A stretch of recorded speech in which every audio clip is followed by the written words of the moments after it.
साथियों, 11 मई को पोखरण से जो आत्मविश्वास प्रारंभ हुआ था, आज लखनऊ में वह और मजबूत हो रहा है। साथियों, अपनी बात समाप्त करने के पहले मैं कहना चाहता हूं कि जिन भारत विरोधी और आतंकी संगठनों ने भारत माता के मस्तक पर हमला करके कई परिवारों के सिंदूर मिटाए थे, उन्हें भारतीय सेना ने ऑपरेशन सिंदूर के माध्यम से इंसाफ दिलाने का काम किया है। और इसके लिए आज सारा देश भारतीय सेनाओं का अभिनंदन कर रहा है।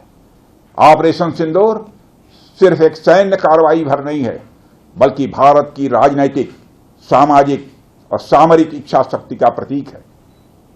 यह ऑपरेशन आतंकवाद के खिलाफ भारत की दृढ़ इच्छा शक्ति का और सैन्य शक्ति की क्षमता और संकल्प शक्ति का भी प्रदर्शन है। हमने दिखाया है, भारत आतंकवाद के खिलाफ जब भी कोई कार्रवाई करेगा तो आतंकवादियों और उनके आकाओं के लिए सरहद पार की जमीन भी सुरक्षित नहीं रहेगी। भारतीय सेनाओं ने ऑपरेशन सिंदूर को पाकिस्तान में मौजूद आतंकी ढांचा ढहाने के उद्देश्य से लॉन्च किया था। हमने उनके आम नागरिकों को कभी निशाना नहीं बनाया था, मगर पाकिस्तान ने न केवल भारत के नागरिक इलाकों को निशाना बनाया, बल्कि मंदिर, गुरुद्वारा, गिरजाघर पर भी हमले करने का प्रयास किया।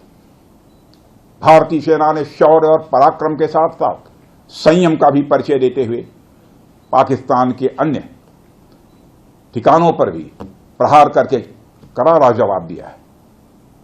हमने केवल सीमा से सटे सैन्य ठिकानों पर ही नहीं कार्रवाई की, बल्कि भारत की सेनाओं की धमक उस रावलपिंडी तक सुनी गई जहां पाकिस्तानी फौज का हेडक्वार्टर मौजूद है। मित्रों, भारत में आतंकवादी घटनाएं करने और कराने का क्या अंजाम होता है, यह पूरे विश्व ने उरी की घटना के बाद देखा, जब हमारी सेना ने पाकिस्तान में घुसकर सर्जिकल स्ट्राइक की।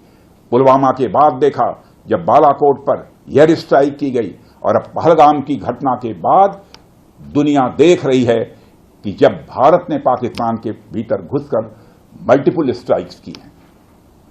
आतंकवाद के खिलाफ जीरो टॉलरेंस की नीति पर चलते हुए हमारे यशस्वी प्रधानमंत्री श्री नरेंद्र मोदी ने स्पष्ट कर दिया है कि यह नया भारत है जो आतंक के खिलाफ सरहद के इस पार और उस पार दोनों तरफ प्रभावी कार्रवाई करेगा। यह हमारे प्रधानमंत्री जी ने स्पष्ट रूप से यह संदेश दे दिया है।